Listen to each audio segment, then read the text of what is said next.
그 비용을 들였는데 결과가 나오지 않으면 비용도 버려 못 쓰게 됐지만 그보다는 더 문제적으로는 상표권이 확보가 안 되면 아예 제품을 못 팔게 될 수도 있거든요. 시장 진출이 어려울 수가 있어요.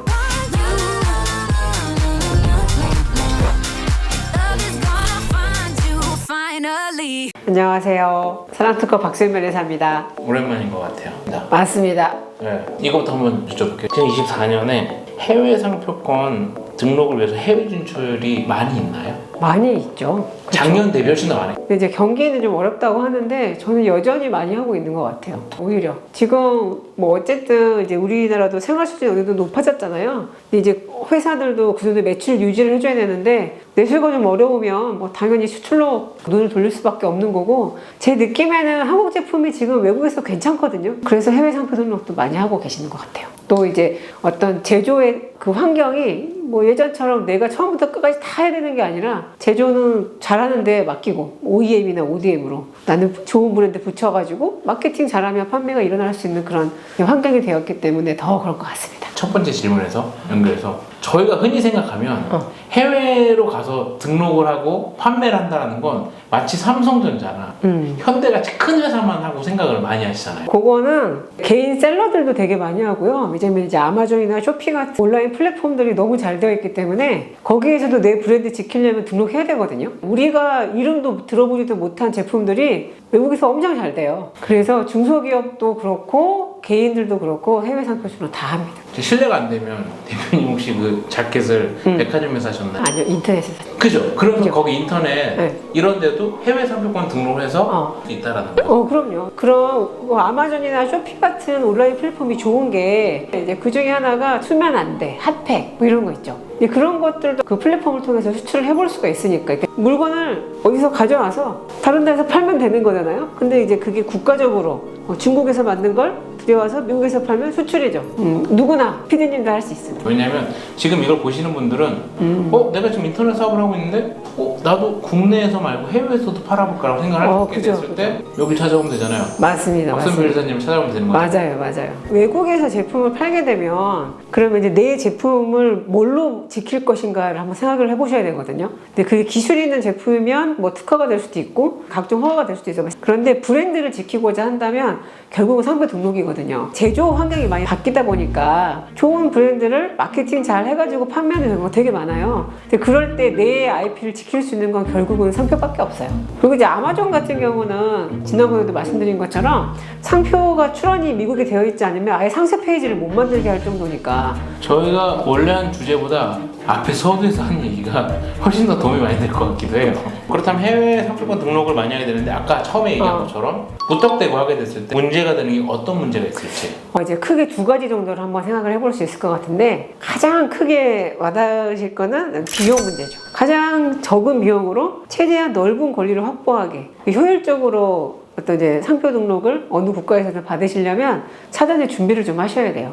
이제 그 나라에 등록 가능한지도 좀 보고 어떻게 출원을 하는 게 가장 가능성이 높아질까 이런 것도 한번 고려를 해보셔야 되고, 뭐 국제 등록을 할 건지 아니면 개별 출원을 할 건지 그다음에 뭐 대리인을 쓸 건지 말 건지 이런 것들을 다 고려하셔가지고 전략을 좀 잘 짜서 효율적으로 등록하시는 게 좋죠. 이제 그게 저희 사랑특허의 핵심이기 때문에. 저도 두 가지 이유 중에 비용이랑 또 하나 뭐가 두 번째로는 정확한 권리를 확보해야 되거든요. 예를 들어서 이제 핫팩을 내가 아마존에서 팔고 싶어요. 근데 판매에 초점이 꽂힌다면 핫팩 소매업? 핫팩 도매업을 등록을 해야 될 게 아닌가? 라고 생각하실 수 있어요. 도매업, 소매업은 유통의 핵심이 있는 거거든요. 내 제품을 파는 게 아니라 CJ몰이나 이제 아마존처럼 남의 제품을 중개만 해주는 게 유통인 거거든요. 근데 내가 지금 내 핫팩에다가 내 브랜드를 붙여가지고 판매를 하고 싶으면 핫팩에 대해서 등록을 받아야 되는 거지 핫팩 소매업에 등록을 받으면 안 된다는 거예요. 유통 브랜드가 되는 거니까. 그런 걸 틀리시는 분들이 많아요. 진짜 많아요. 그럼 하나 더 그것 때문에 문제되는 경우도 많이 있나요? 문제되죠. 특히 이제 미국에서는 반드시 문제가 되고요. 왜냐면 미국은 이제 사용주의이기 때문에 내가 출원한 상표를 그대로 사용을 해야지 등록이 되고 등록서 유지가 돼요. 근데 나는 핫팩에다가 지금 제 브랜드를 붙일 건데 핫팩 소매업에 출원을 해놓은 거예요. 그래서 등록 결정이 돼가지고 사용자 선언을 내려고 보니까 이거는 소매업에 쓴 게 아니라 핫팩에 쓴 거잖아. 소매업에 사용했다는 사실을 보여라 라고 하는 거지. 그러면 방법이 없어요. 출원 다시 하셔야 돼요. 그리고 이제 그것만이 문제가 아니라 등록이 된 다음에 내가 실제로 권리 행사를 할 때 하려고 하거나 아니면은 이제 사용을 장기간 하지 않으면 등록이 취소가 될 수가 있거든요. 이제 그럴 때도 내가 정말 필요한 등록은 핫팩이었는데 핫팩 소매업의 등록을 가지고 있으니까 권리를 제대로 행사할 수 없거나 아니면 등록이 아예 그냥 취소가 돼버리거나 하는 경우가 있을 수 있어요. 이제 그런 것도 잘 보셔야 되는 거고, 그리고 이제 또 하나는 상표를 영문만 할 것인지 아니면은 한글도 할 것인지, 이제 그 출원서를 만들 때 내가 등록하려고 하는 브랜드, 그 다음에 어디에 쓸지, 상품 이렇게 정하게 되어 있어요. 근데 등록하려고 하는 브랜드가 수출용 제품이면 대부분 영문이겠잖아요. 근데 이제 최근에는 제품 자체에 한글을 넣는 경우가 되게 많아요. 왜냐면 이제 한글이라는 거를 알아보는 소비자들이 있고 그거를 가지고 제품을 구매하는 경우도 있으니까. 그러면은 그 출원서에 기재하는 상표에다가 영문이랑 한글을 같이 넣을 수도 있고요. 아니면 한글은 빼고 영문만 넣을 수도 있어요. 그거는 되게 크게 봐야 돼요. 이걸 내가 나중에 어떻게 마케팅 할 것인지. 예를 들면 사랑 핫팩 그렇죠. 했을 때 사랑을 한글로도 넣고 맞아요. 아니면 사랑을 SARANG처럼 이렇게 넣을 건지 그렇죠, 그렇죠. 이 두 개를 다 할지 이런 그렇죠. 것들에 대한 것들. 그죠. 이제 그거는 단지 권리만 보면 안 되고 내가 나중에 제품이 실제로 나왔을 때 패키지 어떻게 인쇄를 할 건지 마케팅을 어떻게 할 건지, 이제 한글을 넣겠다는 얘기는 내가 한글로도 마케팅 하겠다는 얘기거든요. 이제 그렇게 할 건지에 대한 거, 그리고 되게 장기적으로 이런 브랜드가 계속 사용이 될지 중간에 변경될지 이런 걸 다 고민해가지고 이제 상표도 정하고 상품도 정해서 정확하게 딱 맞는 권리를 만들어가지고 이제 출원을 해야 되는 거죠.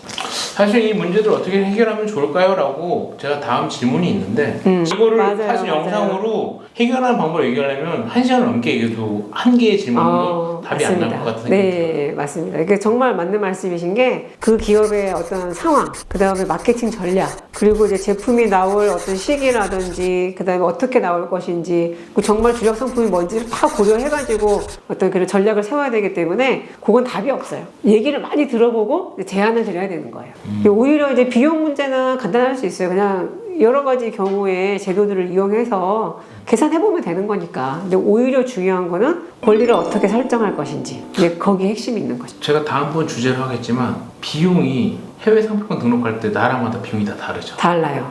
제일 비싼 나라 베스트를 제가 다음에 이걸 추천하고 알겠습니다. 싶어서 그거 재밌겠네. 그리고 생각보다 되게 비싸요. 그러니까 지금 슬퍼하시는 건가요?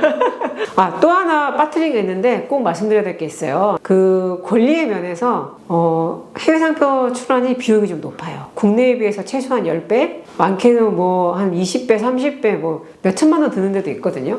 근데 그렇게 큰 비용을 들였는데 출원은 결국 신청하는 거거든요. 등록이 안 될 수가 있어요. 그 비용을 들였는데 결과가 나오지 않으면 비용도 못 쓰게 됐지만 그보다는 더 문제적으로는 상표권이 확보가 안 되면 아예 제품을 못 팔게 될 수도 있거든요. 시장 진출이 어려울 수가 있어요. 근데 그거를 사전에 검토를 충분히 해가지고 진입해도 되는지, 이 상표로도 괜찮은지, 아니면 상표를 변경해야 되는지, 좀 뭔가 붙여서 변형하는 정도면 충분한지, 이런 거에 대한 충분한 사전 검토가 필요해요. 그래서 이제 그냥 내 브랜드니까 뭐 미국에 상표 등록하면 되는 거 아니야? 돈만 주면, 비용이랑 서류만 주면 알아서 해주는 거 아니에요? 이렇게 얘기하시면은 아니라는 거죠. 생각보다 고려할 게 굉장히 많습니다. 주변에서 이런 걸 준비하거나 아니면 이미 하고 계신 분들한테 더 사업을 크게 하려면 해외로 나가보고 해외 상표권 등록을 하려면 사랑 특허. 혹시 이 영상을 보고 찾아오는 분들이 있으면 뭐 작은 혜택이라도 있을까요? 요거 하나 주시죠. 요거. 유튜브 보고 왔다 그러면 요거 한 2병까지. 오늘도 좋은 얘기 감사합니다. 구독과 좋아요 잘 부탁드립니다.